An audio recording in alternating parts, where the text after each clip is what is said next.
Hello, Dr. Dyke Drummond here at the home of thehappymd.com in beautiful Seattle, Washington. Welcome to the latest episode of the Physicians on Purpose podcast. Tools so you can recognize and prevent your own burnout. Stories of burnout put to its highest and best use, and wellness leadership strategies. Everything you need to be a physician on purpose.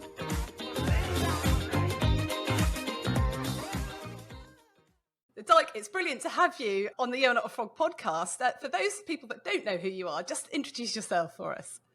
Okay, so Dyke Drummond, I'm a family doc from Seattle, Washington in the United States of America. But I did live in England as a schoolboy for 3.5 years and have a handful of O-levels and learned how to play rugby and drink warm beer. And what we're doing is we're co-recording our podcast here. So this is Dyke Drummond with the latest edition of the Physicians on Purpose podcast coming at you from both sides of the pond, Seattle, Washington, and England, the National Health Service in England.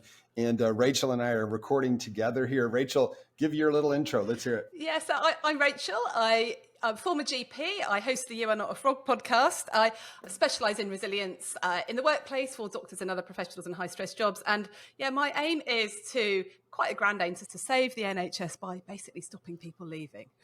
Oh, nice. Yes. Nice. Well, my goal is two-part. To give individual physicians, nurses, other people who work in healthcare, anybody whose programming is the patient comes first, the tools to be able to recognize and prevent burnout in themselves and others.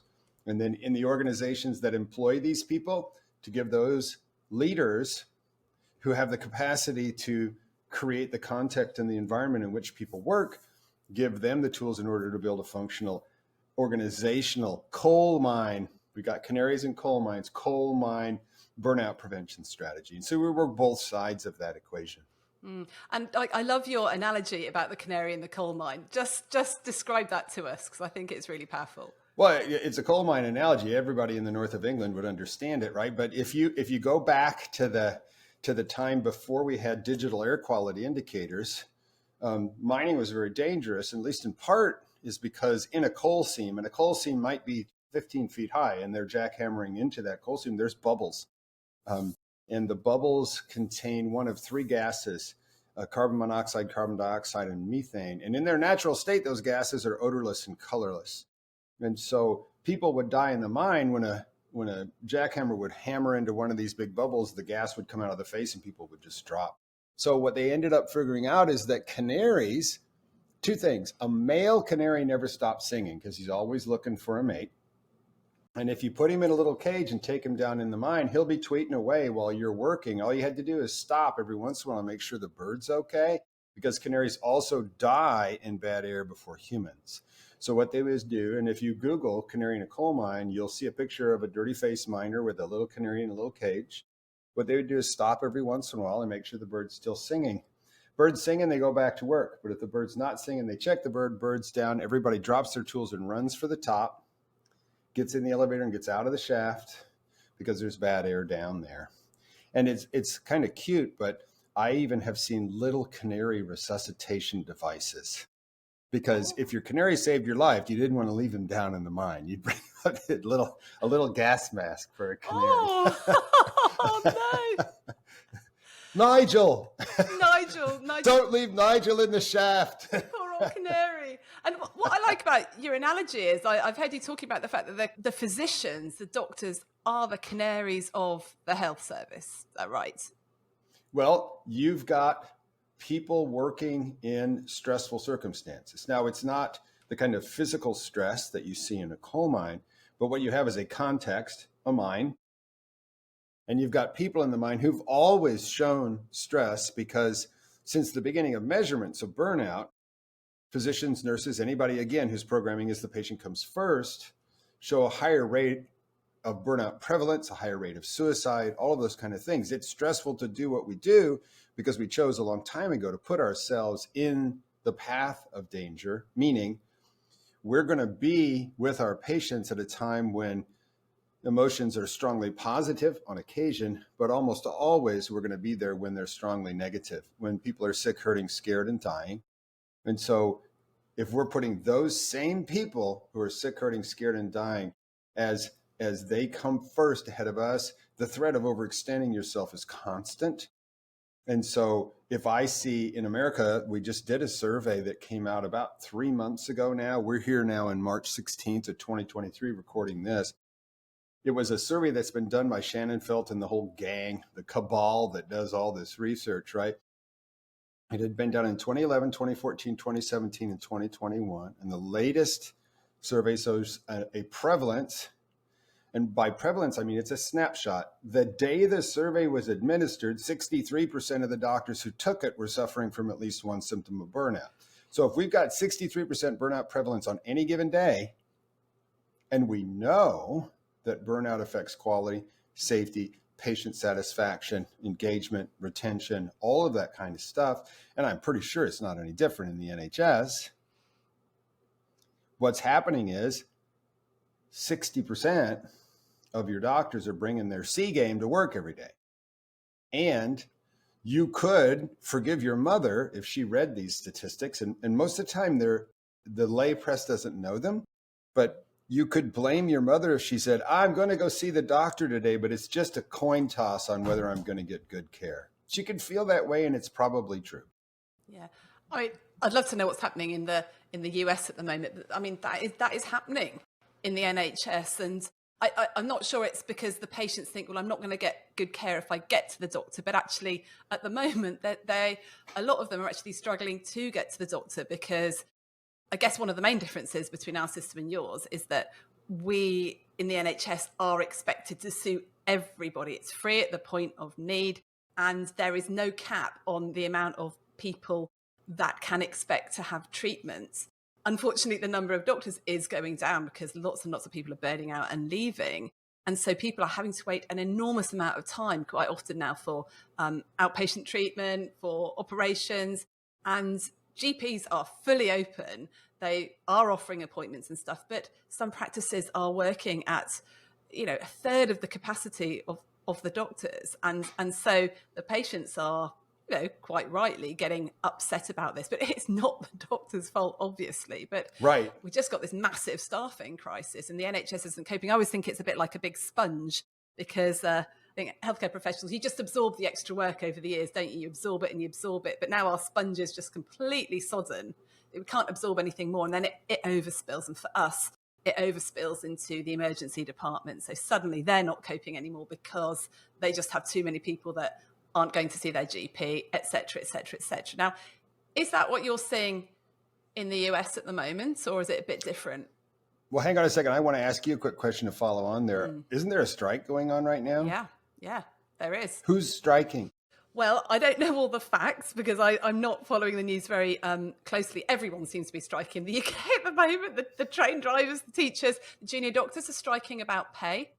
The nurses have been striking. People are being asked to do an impossible job. And so for people to actually agree to do what is impossible is just nonsensical. And so there's a lot of striking. I think the problem is it's about being valued and it's about actually being able to do a good job, because that's one of the main problems. If you can't do the job that you want to be able to do because of time, capacity, resources, you end up just firefighting constantly, don't you? And nobody likes working like that, and no one likes to feel that they're doing a bad job. And if you're sort of operating in the UK at the moment, the amount of patient contacts that GPs are expected to have in a day is massive. I think there's been some research, I don't know if you'll probably know better than me, about the amount of patient contacts that is safe in a day. And it is certainly not 70 patient contacts. And lots of GPs are having 70, 80 patient contacts in a day, which is completely unsustainable, pretty unsafe. And there's no way you can do a fantastic job. You're just trying to put out fires here, there, and everywhere. Well, and I would say that if you're an American physician, you just heard her say, so she said 70. She said 70. 70. And you would 70. So you would have in America, apart from a couple of specialties who can do the high volume. So for instance, a combined cosmetic and aesthetic, a combined cosmetic and medical dermatologist with 3 estheticians might see 100 people a day across their practice. But a GP like me, a GP like you in our system here, if you're seeing 30 patients a day, you are flying. And the challenge here is that one of the challenges here and one of the main differences between NHS and America is the multi-payer system and the for-profit business plans.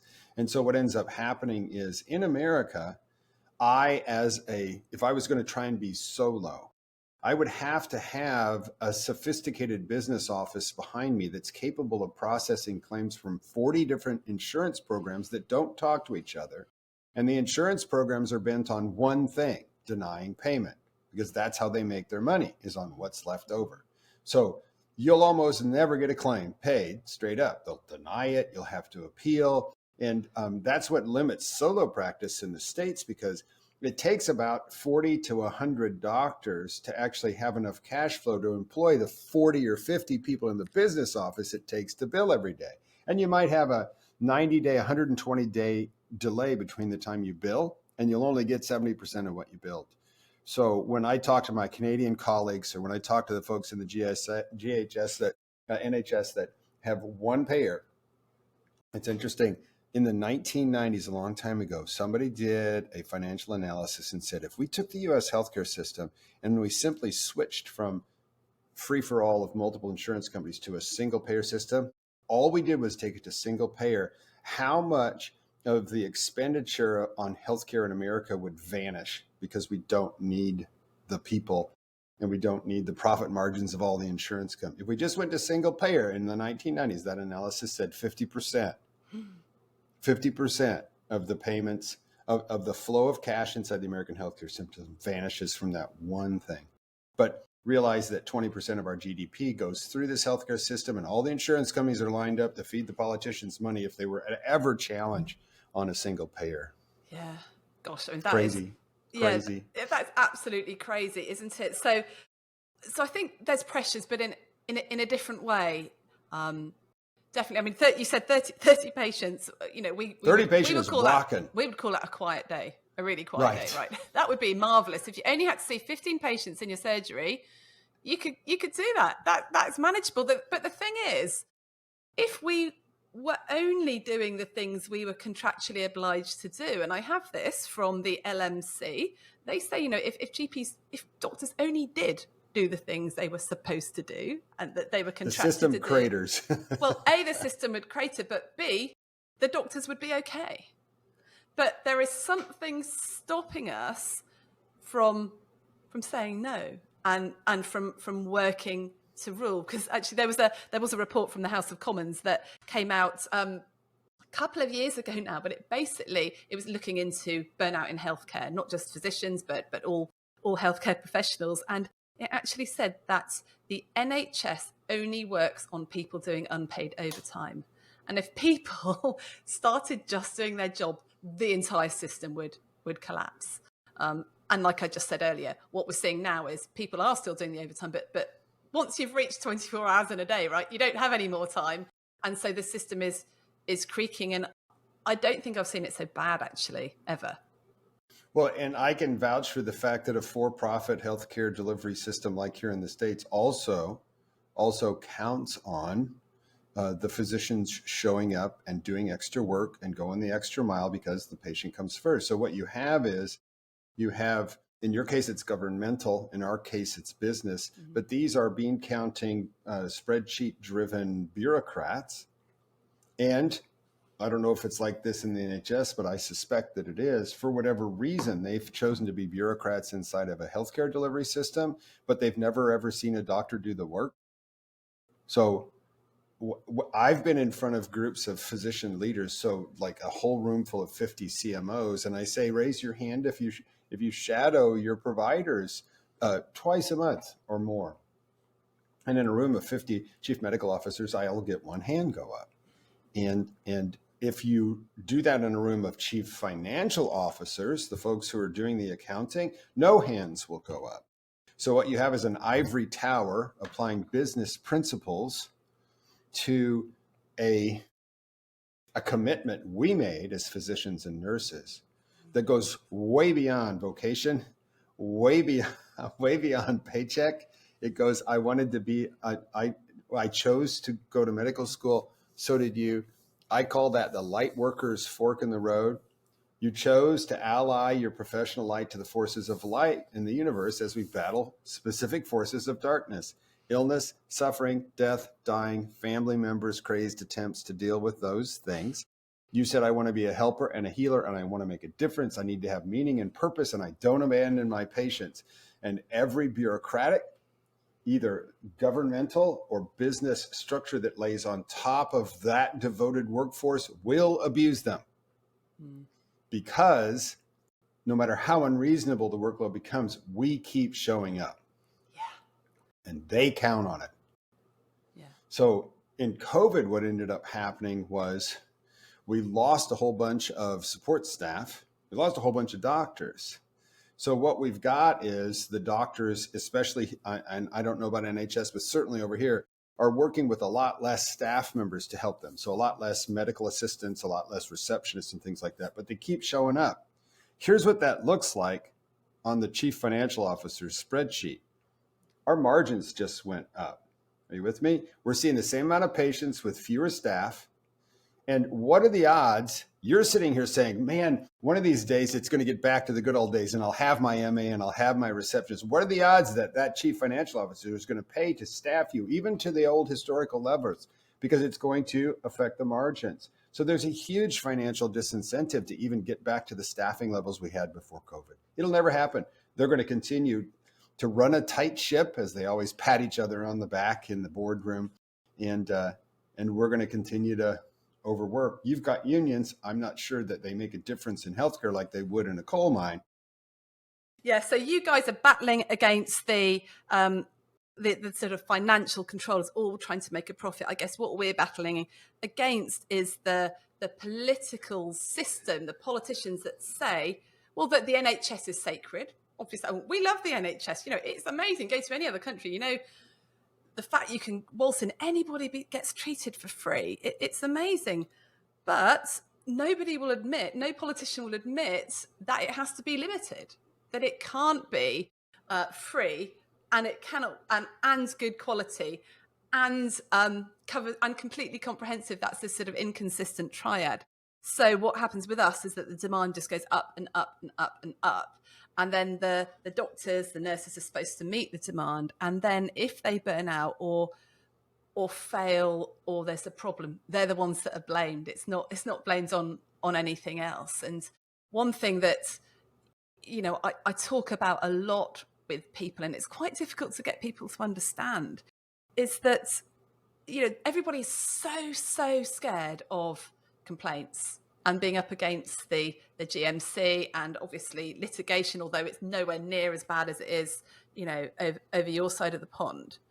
Everyone is so concerned about complaints that it stops them saying no. It stops them putting any boundaries up. It stops them almost practicing good medicine. But what they don't realize is if they don't say no, if they just carry on and on and on, the closer they move to burnout, the more mistakes they make, the worse their consultation skills, their communication skills, their judgment starts to lapse. They might get stuck in a hole and get a probity issue or something, and then they're going to be up against the GMC, and the complaint is going to be much worse. The problem will be much worse than just a complaint about, well, this doctor refused to do X, which wasn't in their contract anyway, and actually is good medical practice. So it's this we just don't have this realization that we are affecting the patients, we are affecting ourselves, we are causing problems by just carrying on in the mindset that we have of, yes, you're right, the patient always comes first, which is a very good thing, but it causes all sorts of problems when you've never been shown another way to do it, I guess. Yeah, and you and I were talking earlier about the relationship you have with your career. Mm-hmm. So here's the way I understand it and the way I teach it. When you make that choice at the lightworker's fork in the road to go into healthcare, doctor, nurse, doesn't matter, into a position where the programming is the patient comes first, could be any one of the techs, respiratory tech, a medical emergency medical technician, EMTs, anybody, just like a field medic in the armed services, right? What ends up happening is you are then submerged in an extensive training program. And that training program is meant to make you an effective physician, an effective nurse, an effective clinician to help treat diseases. But it also is a survival contest, a world-class survival contest. And one of the things you can never ask for in a training program in healthcare is an hour to take a nap. Can I go pee? How about eat lunch? That you are programmed to never, what I call never show weakness, meaning never do anything that would make anybody think you haven't got what it takes.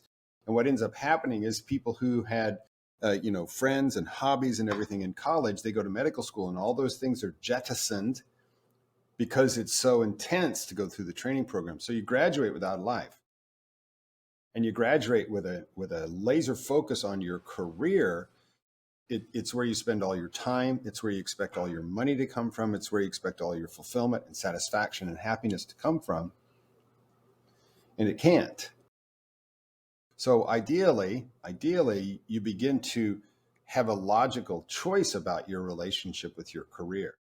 Are you a doctor 24/7, or is doctor your career and you put on your doctor hat when you go in and see patients, and then you have a boundary, a healthy boundary that lets you take that doctor hat off and be a normal human being in your off hours? And typically somebody only learns how to have that boundary and how to have that separation when they go through their first episode of burnout. That's what burnout's here to do, is to give you those boundaries, in my experience, if you survive the crisis. And we have to mention that, burnout has the highest and best use, but it also is a true crisis. So I try to help people avoid burnout by building in those boundaries and that relationship consciously in a time when they're not, back against the wall, wondering how much longer they can keep going. Because in that crisis, we lose people. And we don't have to, but we do. But burnout can be used outside of times of crisis to build a more ideal practice and to help you practice boundaries and we were talking about saying no earlier, boundaries and saying no and all those good, healthy things. Yeah. It's just a shame though, isn't it, when it has to take a burnout to learn those boundaries. I don't know many people who have learned to put in good boundaries without coming pretty darn close to burning out. Well, and you were mentioning it earlier, guilt and shame. It's like, hang on a second. If my programming is patient always comes first, and I haven't learned how to turn that off, and now I'm contemplating doing something for myself because my back is against the wall, and I'm not sure how much longer I can keep going like this. That's the little voice. I'm not sure how much longer I can keep going like this. And you start to contemplate doing things for yourself. It's guilt and shame. It's that same programming. Guilt and shame come crashing in to stop that from happening several times in a row, until you're basically physiologically incapable of continuing. Yeah. And then we have to wait until we literally can't continue, because then it's almost, well, it's not okay, but it feels okay to then say, right, that's it. I can't do it because I'm burnt out. We did a podcast recently with Dr. Sandy Miles about this, and she was talking about she'd become very ill and felt absolutely terrible because she couldn't work. She was dumping her colleagues in it, all those sorts of things. But she had no choice. She was ill. She couldn't work.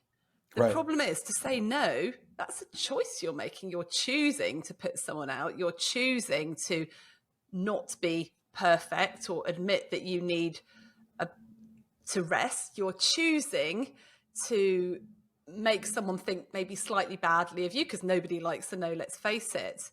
And that choosing to do that knocks on your internal values, your internal sense of identity, internal sense of, I am always good at this. I mean, I know American physicians work just as many hours as we used to in the when we were junior doctors. I am someone who could work 120 hours a week. Therefore, I can carry on. But if I'm ill, or if I'm choosing to say, no, I'm going to go home after 10 hours, what does that mean for me? And so when we crash up against our internal values and our internal identity, you're right, it's not just guilt we feel, it's shame. It's, I am not enough. I am not good enough. And for somebody to choose to feel that shame is very difficult. It's one thing if you break your leg. I broke my ankle in October. Yeah, I had to cancel stuff. I felt a bit guilty, but it was out of my control. But if I'm choosing to do it, I would say that is almost impossible unless you have utterly changed the story in your head, the dialogue about who you are and what your identity is. Or you hit the wall, can't go on, and have to regroup. And remember too, you've got guilt and you've got shame, but there's also the third horseman. It's imposter syndrome. Mm-hmm. What if they find out? And all of these things are legacies of our training, the programming of our medical mm-hmm. education, right? Workaholic, superhero, lone ranger, perfectionist. It's what we had to do to make it through. The challenge is when you graduated from your training program, you were actually free to do anything you want anywhere in the world. But we were so well programmed as residents that what we did was just look for another set of tracks to step onto and didn't recognize that we had made it through the finish line and we are now free. And again, if you're listening to this right now, you're free. You're free. I always tell people, I can't leave. I can't abandon my patients. I can't do this. I can't do that. Okay, hang on a second. What would happen at work if you got in a car wreck on the way to work tomorrow and broke your pelvis and you were out of action for 3 months? What would they do? Would the patients get seen? So I just want you to know, most people, when they quit their job, if they were to go back 2 weeks later, nobody's talking about you. Yeah, you are not indispensable. Totally. You are not. Totally. So that when you have that, I can't not see my patients. Who's going to see the patients? Who's going to take care of my staff? That will freeze you in guilt and shame. But I'm telling you, it's a mirage. And you have to step through that. Yeah. It's so interesting about choice. We feel so powerless. For such an intelligent group of people, we could be really thick when it comes to choosing. And I know when I'm doing a training sessions, we talk about leaving the surgery. We're not talking about leaving at 4 o'clock. We're not talking about leaving at 5:30. We're talking about leaving like at 6, 6:30, 7 o'clock. And people just say, I have no control over when I leave. Really? So no control over when you leave. So who gets up and goes to your car and drives home then? Maybe that's me, but I just can't.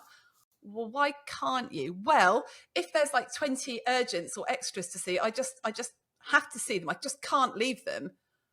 Well, who says you can't? Well, I don't want to, because what if? I'm like, well, you are still choosing. And it's this sort of very, very helpless position we've got ourselves into of, I have no choice because the buck stops with me. And I can understand that. I mean, people say, well, if I don't do it, who is going to? But we always have a choice. People don't like it. People do not like it when you tell them they have a choice, because that's confronting, because it means they actually have to do something about it, don't they? And they can't stay in that victim role anymore.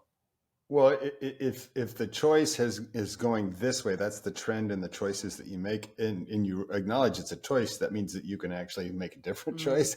I usually tell people, there's a saying I learned a long time ago. It goes like this: I teach people how to treat me. I teach people how to treat me. And there's another one that goes with it that says this: you don't get what you want in life, you get what you tolerate. And that, combined with, if you broke your pelvis, who would see these patients? Well, they obviously would get taken care of somehow. So if you're teaching people how to treat you, you only get what you tolerate, and the people will be seen in your absence. If you can get somebody to intellectually understand and resonate with those statements, then it's a question of getting their body programming to work in a little bit different way. And I find that doctors are also motivated by just the nature of our personality, that if we're thinking about changing something, doctors always contemplate changing the biggest thing possible. And that also is intimidating, and it increases your chance of failure. So I ask them to pick their first new action step to be something so small, it's ridiculous. I mean, I can do that in the next 15 seconds. Okay, do it. Let's celebrate. Yeah. I mean, when you talk about this sort of thing, you always get the comeback, but, what if somebody genuinely might die? What if it's going to cause significant patient harm? That just seems to be the pushback that comes all the time. At a webinar I did a little poll. I think I mentioned this to you before, but I asked, why do you not say no to stuff? What stops you? And I got them to vote. Is it because of patient harm? Is it because they feel guilty, or they're worried about what other people might think, or it will cause someone inconvenience? And only 3% said it was because of patient harm. 3%. So that's led me to say, well, you know what? If someone's going to die, don't do it. Choose to do something different. If someone is genuinely going to die because of that choice you're going to make, well, don't make that choice. You can predict your consequences. But mostly it's because of our own internal stories and our worry about what other people think. And our sheer obedience to the system sometimes, right? Well, and I would say that when you're stressed, tend to think in black and white terms. There's no gray, there's no middle ground when you're stressed. And people will go to an extreme, right? And what I usually talk about is the 80-20 rule. It's like, what would it be like for you to get home on time 80% of the time? Not all the time, because sometimes there is somebody out in the lobby that you need to take care of, or there would be an unfortunate outcome. But what if, 3 days a week, let's just do 60%, 3 days a week, you get home within half an hour of what you consider to be on time? If we could make some changes that made that difference, how would that feel to you?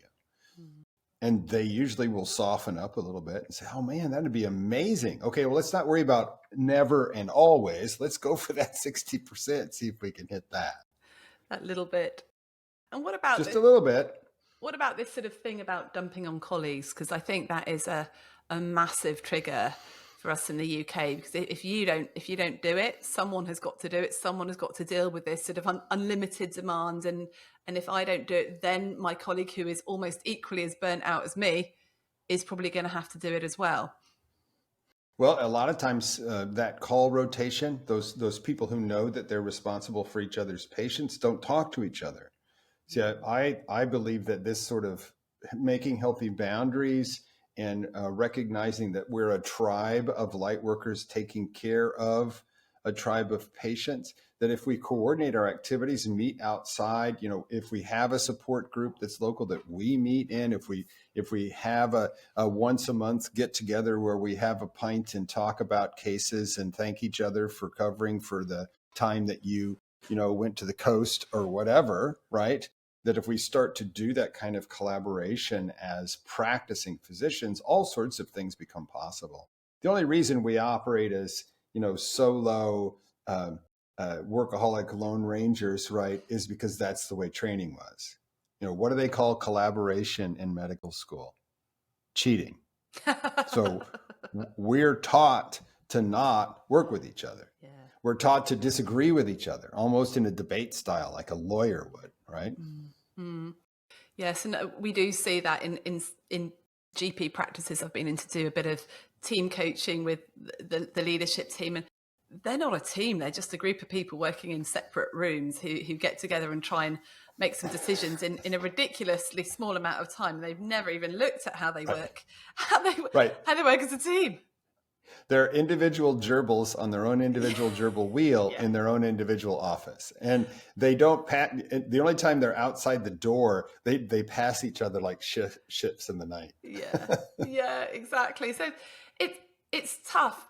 I always say to people that looking to your very close colleagues for approval and for them to go, no, don't worry, you go home, you're doing a great job, sometimes they're the wrong people to look to, because they are under the same illusion as you. They're under the same pressure. So like you said, getting that network of people just slightly out of your practice right here, but people that also know what you're experiencing, but it's just a little bit removed. So if you go off, you're not dumping on them, you're dumping on somebody else, but they can just sense check stuff. And I think as doctors, we do not use those support networks well enough. And there's so many people around that you could be meeting with really, really regularly. I mean, we don't use them in our practices, and we certainly don't use them outside our practices.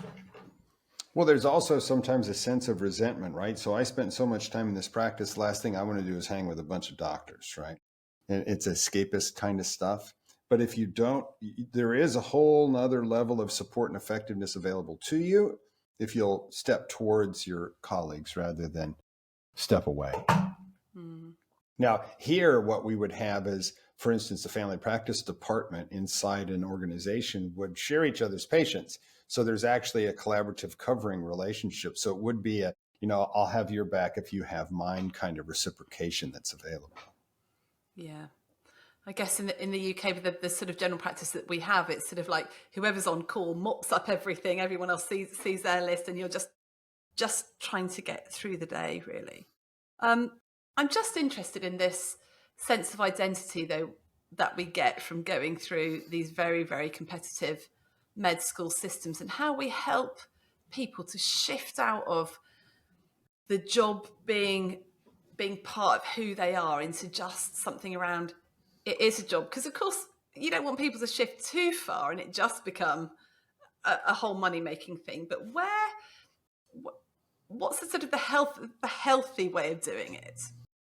Well, I have several stages that I ask people to consider, right? So the default relationship with your career as a physician graduating from the education system is what I call all in.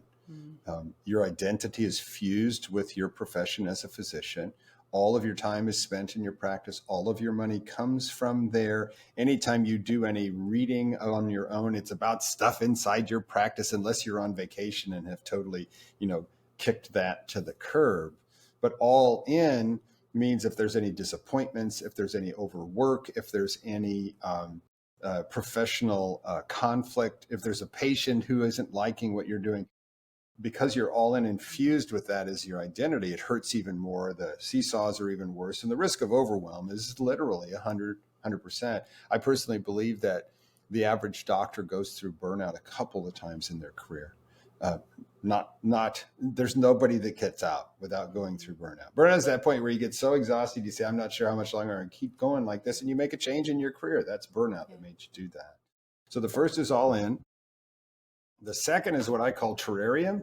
So if you remember what a terrarium is, it's usually a 10-gallon fish tank with a lid, and you make a little ecosystem in there. And you can close the lid and it's self-contained. It doesn't need to be watered or anything like that. So terrarium means put the lid on your practice, meaning go in, do a great job with your patients, do a great job with your documentation, and then get the heck out of there and don't have anything to do with anything medical until you come back again, right?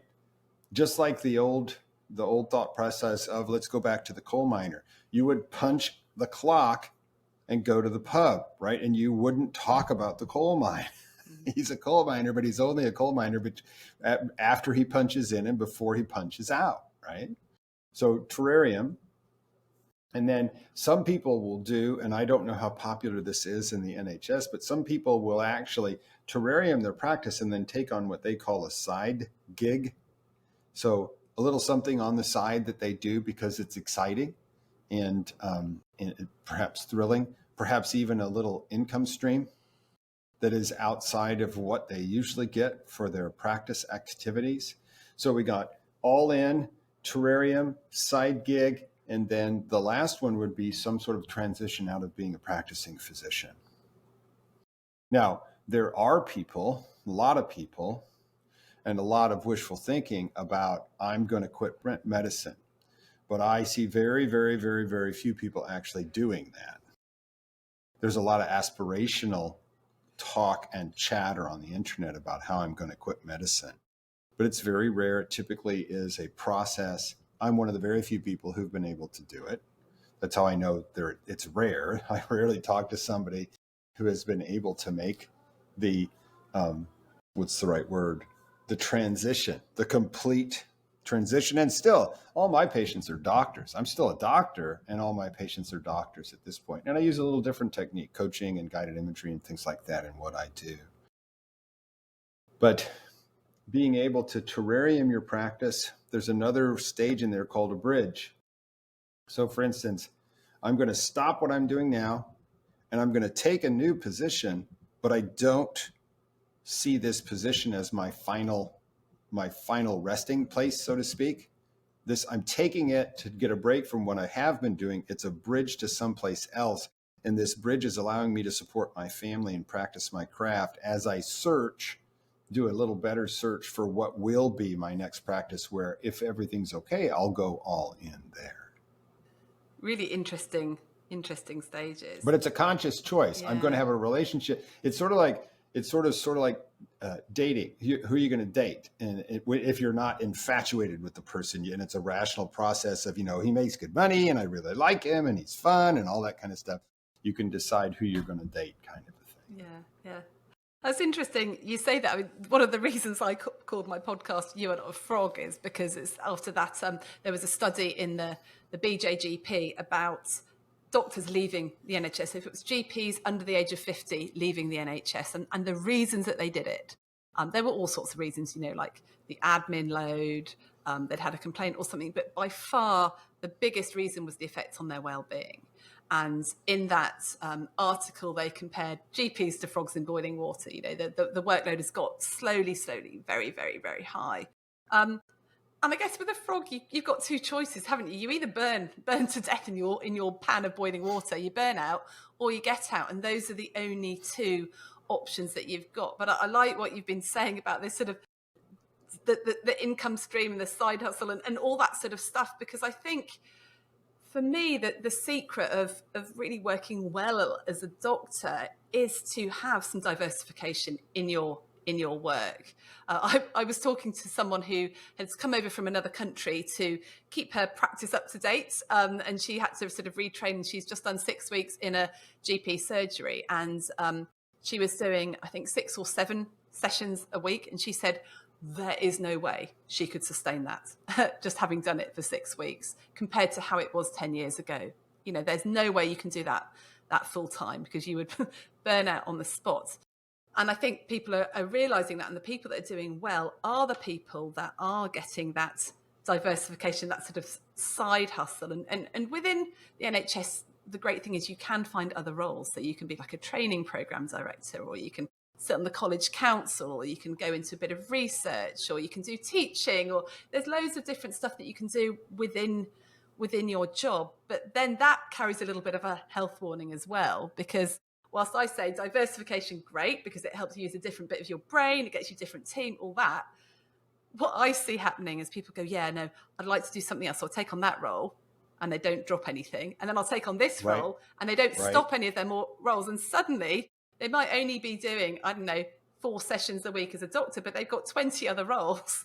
And they're wondering why they're never getting a time off. And all they've done is replace one problem with another problem.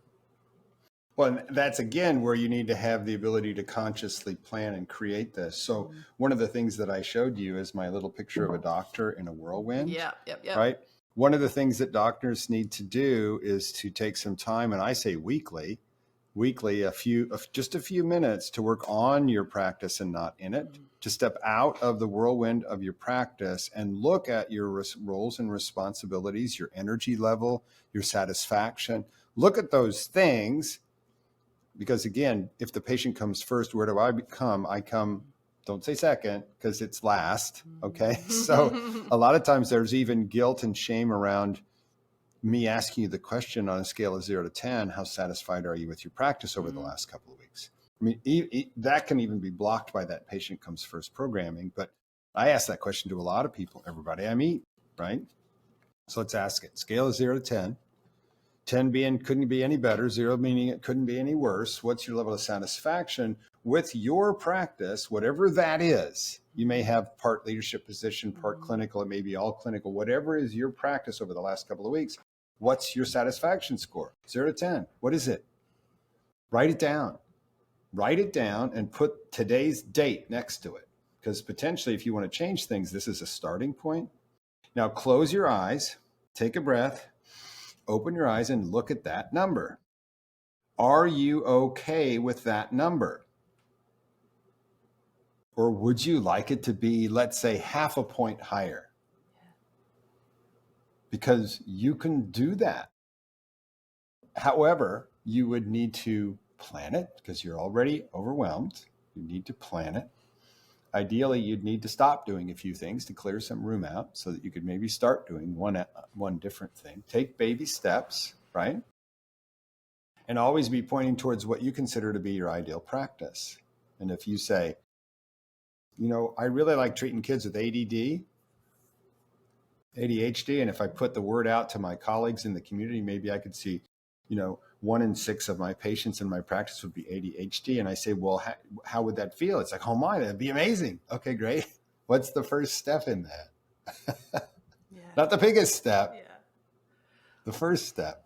Because if you always do what you've always done, you'll always get what you always got. So you got to do something new. And the challenge is you get so tired and overwhelmed by just keeping up with your current habits that it almost seems like you're stuck, but you're not. You have to step out of the whirlwind though, and do some planning. You have to work on your practice, not just in it. Yeah, it's interesting you say that. Literally just yesterday I was recording a podcast about, what's your flight plan? What is your flight plan for your life? And flight plan, there you go. Yeah, well, it was just based on a fact I got on this plane, and it was coming from holidays last year, and the pilot got on. We were all just about to go, and the pilot got on the tenor and said, well, we are just going to go, but we've just filed our flight plan and it's very different from the flight plan that was filed a week ago by the airline, and we just got to work out what's going on. And about 15 minutes later, they came back, and so lucky they'd checked, because they said, we found out the problem. Someone else filed this flight plan for us, and they forgot to add any passengers. Right. So they we're going to Düsseldorf. You thought you were going someplace else. So literally, we've not got enough fuel to fly home. We can't actually fly. So we now have to wait 2 hours to be refueled, and then blah, blah, yada, yada, yada. It just carried on. But I was like, oh my gosh, that is such a good analogy for life, isn't it? Doctors do not file their own flight plans. They let someone else do it. And then they don't check if they got enough fuel to get to where they want to go. And we end up just being at someone else's beck and call, because we don't look at what we want to do. But when you just said, we are too overwhelmed to even do it, I think you've hit the nail on the head. When I first started talking about well-being a few years ago, I was thinking, right, well, I want to go and do some more training, and I love coaching, and I can go and talk about well-being. I went into a bunch of lawyers, and I did a lunchtime session on well-being, and they just looked at me as if I was completely mad. And I said, right, this isn't landing very well. What's going on? They said, oh, well, everything you're saying is great, but we have no time. And impossible. We have to reply to an email within 30 seconds of it coming in. Oh my! I was like, that can't be true, because how do you go to the bathroom, right? And so that was the first time I went, right, okay. Well-being is connected to time. You can't be well if you haven't got any time. Time, if you haven't got enough time, you can't just do more. You've got to say no to stuff. Time is then connected to this whole mindset, and back you go till it gets to mindset. So yeah, it's really, really impossible to even think about making a change or diversifying your career or planning or putting a flight plan in if you're completely overwhelmed and knackered and exhausted. Well, and I'll say one last thing just to set the stage, and then I've got to run. If you are inside a bureaucracy, be it a governmental bureaucracy or a business bureaucracy, and someone else has the ability to control anything about your work environment, they will always send you new orders that are additive to what you're doing now. I've never, ever seen anybody send out a memo that asks people to stop doing something. They always ask you, we're doing another quality initiative. You need to do 6 more keystrokes and 5 clicks on every patient that has this diagnosis. It's always additive. And I personally believe that one of the things that's caused this crest in the burnout rate is that we are at a last straw moment for a lot of people. They are literally, the chaos and overwhelm of the day is literally has them on fumes, right? And it could be that the next missive that makes me do just 3 more clicks a day drives me over the edge and out. So whenever you're planning something different about your practice, my encouragement is always to look for what you can quit first. I could quit doing this and it wouldn't make any difference. That's a great place to start. And here there's actually a name for that. It's called a gross project. Get rid of stupid stuff. Oh, I love that. I'm writing And that. across your practice, what you could do is get your partners and your team of employees together and say, here's a suggestion box, write down an idea for something we could stop doing it. It wouldn't make any difference. Put it in the suggestion box. And the smallest number of suggestions I've ever seen when somebody runs one of these contests for a couple of weeks is like 40. But it's Wow. by stopping those things that are not necessary that you clear the space for potentially taking a new action or two that'll get you more of what you want. That'll affect that number in your satisfaction score. Yeah, I love that. Get rid of stupid stuff. Because often when we're talking about, time management, prioritizing, people go, well, there's nothing I do that's not important. I have to do everything. Yeah, but you can't do everything. So how are you going to square that with reality? Because reality is always going to win, isn't it? I'm conscious of time, Dyke. On my podcast, I normally end just with 3 top tips. So if you had 3 top tips, what would they be for people? Give yourself a score for your satisfaction. Put a date next to it. Ask yourself if you're okay with that. I am old school. Grab a journal every weekend for 15 minutes and journal about your experience of your practice that week. You can't journal from inside your whirlwind. And if you want things to be different than what they are, I'm going to give you this bias. Look for something you can stop doing that's really not making a difference or an important difference. You begin to clear some space. And I'll give you a 4th. When you come home from work, as your hand touches the doorknob on your front door, take a huge breath in and let go of everything that doesn't need to come into the house with you. Maybe even flutter lips. Shake it off. Yeah, shake it off. You got it. Yeah. Oh, brilliant. Well, my top tips would be, you are not your job. Find your identity in something else. And, if someone's going to die, choose something different. Always know that you can choose. You can choose to do something different if you want to. So just because you've set one boundary doesn't mean it's forever. And you can choose. You're in control. And finally, for me, it's watch that story that you're telling yourself in your head. Watch those I should, I ought to. It's bad if I don't. I'm a bad person. All that. If we could get rid of that self-talk, we're half the way to solving all these problems. Right on. It's been wonderful chatting with you. And you. We're on both sides of the pond. Yeah. Are you going to come over to the UK at all then? Well, I hope so. Yeah. Leamington College for Boys, Leamington Spa in Warwickshire is where I got my O level. Oh, there we go. Well, maybe we can get you over and we could do some sort of event where we get people together who really want to nail this, right? Sounds good to me. Yeah. Oh, it's been wonderful to talk to you. Thank you for your time. You're very welcome. Thanks for inviting me. Brilliant. And we'll put the links of how you can get to both of us in the show notes for all of that. And I'm sure I know you've got loads of resources. We've got loads of resources. So it's been wonderful connecting with you. And let's have another podcast soon, because I think we probably just scratched the surface of what Of course. So Drummond and Morris and Drummond, right? Love it. MD, Mad Dog. Mad There we go. Dog. Mad Dog, Morris and Drummond. Yes, both sides of the pond. Have a great day, everybody. Keep breathing. Cheers. See you soon. Bye.